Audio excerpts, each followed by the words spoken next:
Saudações, meus caros e minhas caras, já aqui maximizando nossa tela.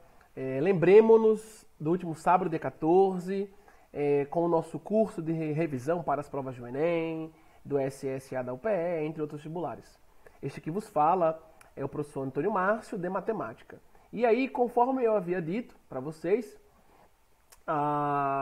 do nosso último encontro, que foi o primeiro, inclusive, né, neste sábado, dia 14, do que tratamos, das questões diversas que resolvemos, eu deixei duas para enviar a vocês a posteriori, tá? Duas que eu iria gravar, e aí ficam como questões bônus do último sábado. E eis aqui, então, o professor de vocês executando tal gravação. Bom, como são duas questões que ficam aí como questões bônus, para além do que fizemos no último sábado, criando uma finalização do que trabalhamos e uma conexão de exercícios, o que é muito interessante para vocês. As videoaulas aqui gravadas ficarão disponíveis no canal no YouTube, livremente, com acesso público. Bom, questão 150 é uma delas, foi uma das duas, tá? Que eu deixei para tratar com vocês a posteriori, mediante gravação, dado que meu tempo já estava extrapolado no nosso encontro no último sábado. Mas, graças a Deus, conseguimos resolver várias questões, né? Resolvemos várias questões. E a questão 153. Então, para não ficar um vídeo longo, eu vou dividir, tá? Um vídeo eu trato da questão 153, em um outro vídeo eu trato da questão 150. E vou começar pela 150, ok? Questão mais rápida, quando comparada com a 153, Enem 2019, ok? Bora à leitura. Acompanhe aqui comigo, ó. O modelo, observe meu cursor aqui aparecendo, ó.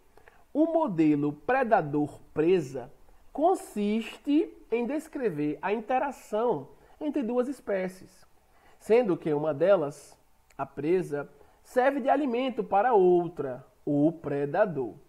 Ponto. Criando um contexto neste exercício. E aí vem a próxima linha aqui, ó. A resposta funcional, opa, aqui eu já começo a verificar que tem um assunto matemático envolvido nessa historinha. Ó, marcando aqui para vocês. A resposta funcional é a relação entre a taxa de consumo de um predador, português bendito. Vou destacar aqui outra palavrinha importante que apareceu pra gente, que é a palavrinha aqui, ó, taxa. Falou em taxa, tá falando de variação, ok? É um valor para o qual eu aplico e estudo variação ao longo do tempo, ou ao longo de um experimento, enfim, ao longo de alguma grandeza que eu estou tratando como referencial para analisar a taxa, certo? Ou várias grandezas. Então, recapitulando, a resposta funcional é a relação entre a taxa de consumo de um predador e a densidade populacional de sua presa. Densidade populacional tem a ver com um índice, tá, de população habitando numa região, certo? População de um ser vivo, evidentemente. A figura, claramente abaixo, mostra três respostas funcionais. F, G e H. Três funções. Função F, função G, função H. Em que a variável, lembra, ó, já viu que é uma questão envolvendo função aqui. Em que a variável independente, destacar aqui direitinho, ó, a variável independente representa a densidade populacional da presa. Lembre que a variável dependente, olha aqui para o lado, quando eu escrevo y, tá?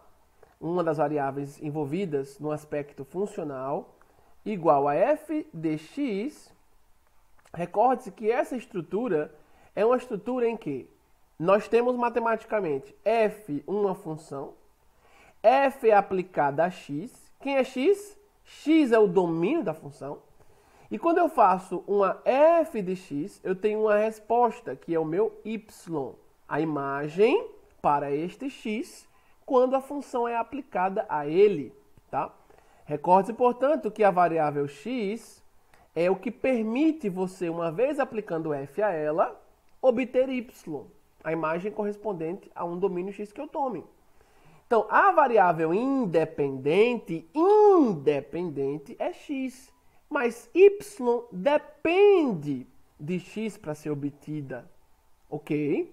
Então, quando ele fala aqui, ó, que a variável independente representa a densidade populacional da presa, então, na comparação entre as variáveis, taxa de consumo de um predador como uma variável, tá? E a outra, que é a densidade populacional de sua presa, aquela que é independente é a densidade populacional da presa, ok? Então, eu obtenho, veja só, eu obtenho a taxa de consumo de um predador a partir da informação densidade populacional de sua presa. É esse o significado de dizer que a variável independente aqui é aquela que indica a densidade populacional da presa. Fica ligado nisso, tá? E lembre que numa função f, via conjuntos, eu tenho uma relação entre variáveis. Eu tenho uma dependência entre variáveis. E nessa dependência, uma vai depender da outra. E sempre quem depende é aquela variável que é a resposta. Tá? Y que é a resposta para uma f que eu aplique a x. Então, eu vejo aqui que nesse caso, eu vou chamar assim, ó, TC, vou chamar de taxa de consumo, tá, desse predador. É igual a, por exemplo, se eu pegar uma função qualquer aqui, pegar uma função para não ser igual a FGH que ele deu aqui pra gente no exercício, né? Então, eu vou pegar aqui, por exemplo, um J. Um J de dp. Esse D é índice P indicando densidade populacional.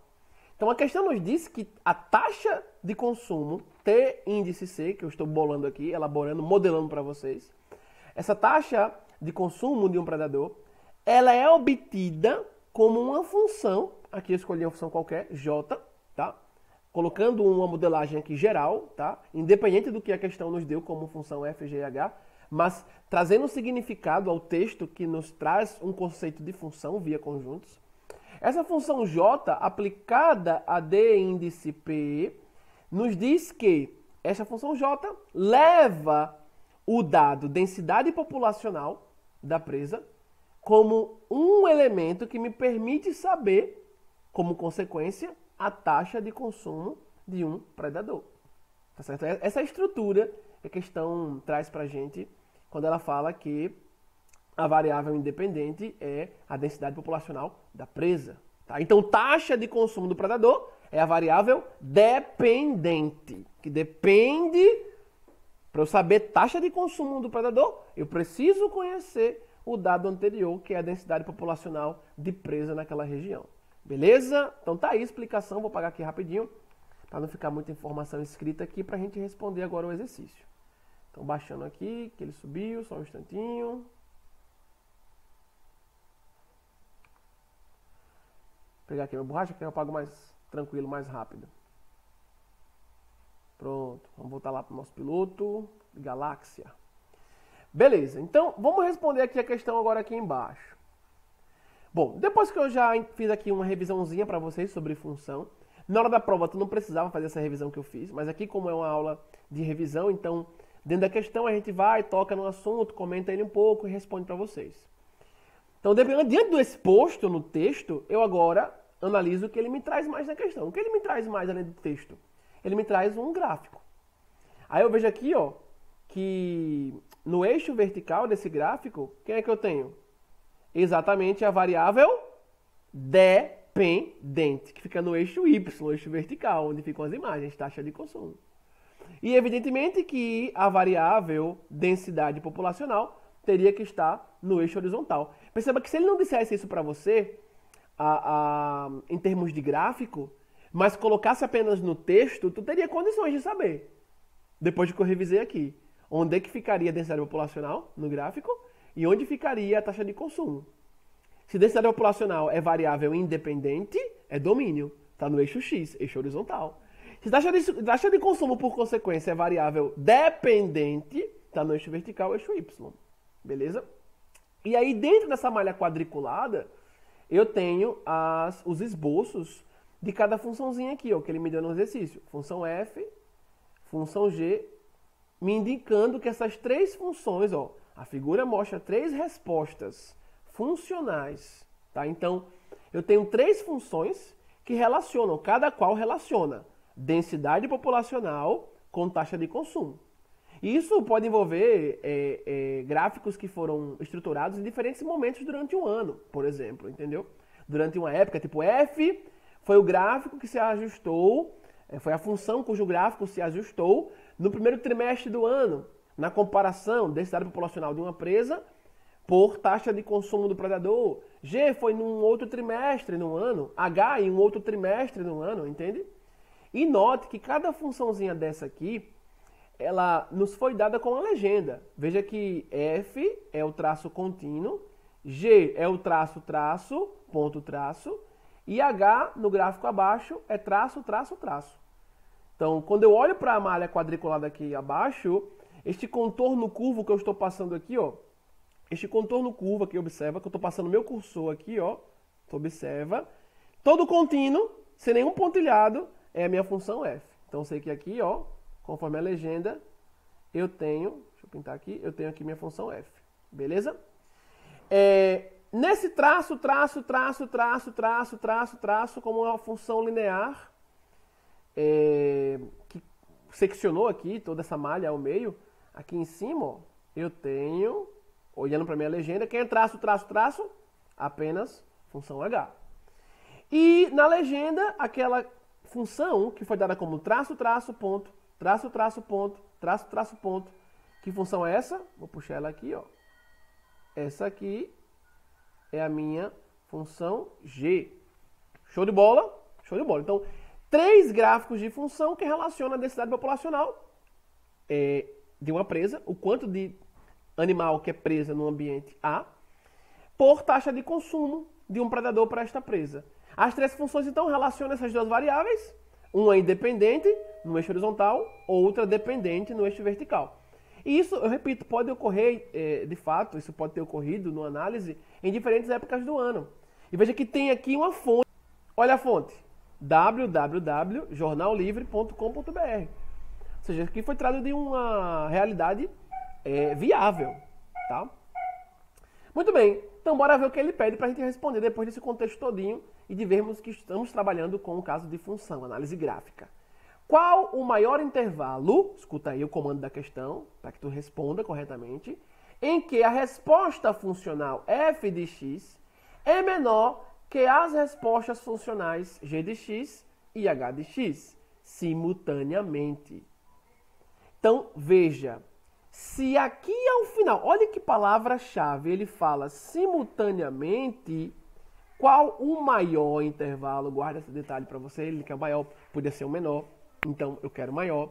Qual o maior intervalo em que a resposta funcional f de x é menor que as respostas funcionais g de x e h de x simultaneamente. Ou seja, para eu vir aqui, vou separar um espaçozinho aqui pra gente agora, ó. Para eu vir aqui e conseguir dar uma resposta, vou fazer um traço mais bonito.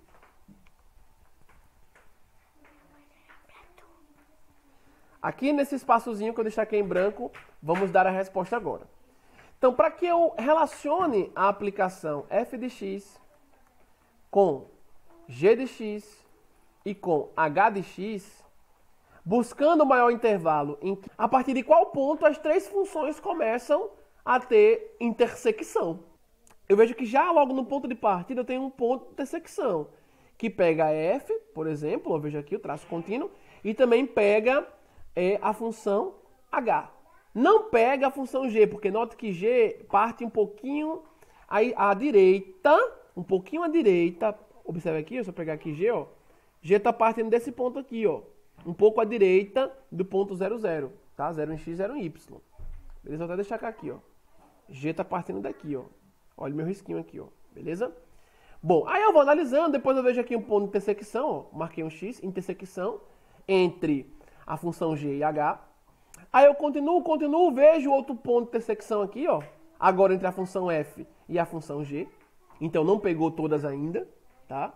Aí eu continuo, vejo este ponto de intersecção aqui, ó. Este ponto que eu acabei de marcar, ele envolve a função f e a função h, beleza?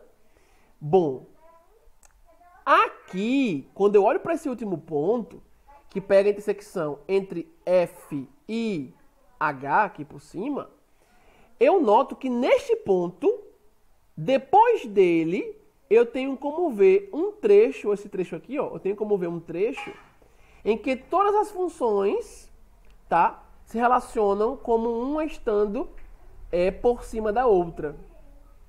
Como uma estando superando a outra em termos gráficos, tá? Em torno, claro, da imagem, que é a resposta funcional para quando eu aplico a função ao domínio. Então, quando eu observo este último ponto de intersecção, que pega a intersecção só entre duas funções, mas ao mesmo tempo eu vejo que neste último ponto aqui, que eu vou ter o meu xzinho, eu já tenho as três funções se relacionando de modo simultâneo, uma sobre a outra. Isso não ocorria em outros momentos. Por exemplo, se eu pegasse aqui, ó, o primeiro ponto que a gente marcou aqui embaixo, eu tinha um encontro aqui entre G e H, tá? Mas apenas F por cima. Quando eu marco aqui esse X, na verdade, eu não tenho nenhuma função superando outra. Eu tenho a F, na verdade, superando todo mundo e por baixo os outros gráficos. Beleza? E quando eu chego no último ponto da secção, eu já vejo contornos gráficos se relacionando de forma mais simultânea, todos entre si, e acima de F. Beleza? Então, aí agora eu volto para o comando da questão. Qual o maior intervalo em que a resposta funcional f de x é menor? Ou seja, o gráfico de f está abaixo dos gráficos de g e h. Então é ao mesmo tempo, simultaneamente. Tem que estar os três envolvidos. E o único trecho que eu destaquei aqui, eu vou botar aqui também, ó, minha chave. O único trecho aqui, essa faixa aqui, ó. Vou pintar ela rapidinho, depois eu apago. Essa faixa aqui todinha, agora eu vou apagar? Apaguei.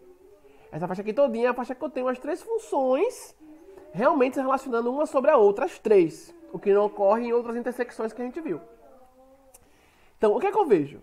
Eu vejo aqui, ó, deste ponto de intersecção, tá? Entre F e minha H, tá? O traço, traço, traço e o contínuo. Eu vejo que a partir de C, então, ó, no eixo horizontal, a partir de C, até chegar em E, no meu traço horizontal, eu tenho de C até E, tanto minha H começando a superar F, o traço contínuo, minha H está superando F, está acima de F já. E eu vejo minha G, traço, traço, ponto, já superando mais uma vez do que já vinha, já anteriormente, desde um pouco antes de B, que a função G já vem superando a função F. Então, de fato, TG e H superando simultaneamente F, a gente tem a partir do ponto C aqui até chegar no ponto E. Beleza? Então eu achei o maior intervalo entre os intervalos que podem ir de 0 aqui, ó, até E. Nós temos o maior intervalo em que ambas as funções, tanto H quanto G, estão superando graficamente, ou seja, estão acima, elas são maiores do que F, já que eu quero o maior intervalo em que F é menor do que GH, que é o mesmo que achar GH como maior do que F. Tá? Então, isso começa a partir de C e vai até E. Ambos os gráficos, tanto de G quanto de H, começam a superar, estão estritamente acima de F, ambas de C até E. Perceba que já, eu repito aqui, ó, dessa intersecção aqui, ó, já dessa intersecção aqui, entre minha F e minha G, eu começo a ver a G já superando F. Mas eu não vejo ainda a H. A H está aqui por baixo, ó, a H está aqui por baixo. Não superou F ainda. A partir do ponto que as duas funções superarem F, eu consigo marcar meu intervalo e dizer qual o meu maior intervalo em que F é menor do que G e H. Tá? Então eu venho aqui tranquilamente e consigo marcar o item E de escola. E assim encerramos, meus caros. Um forte abraço.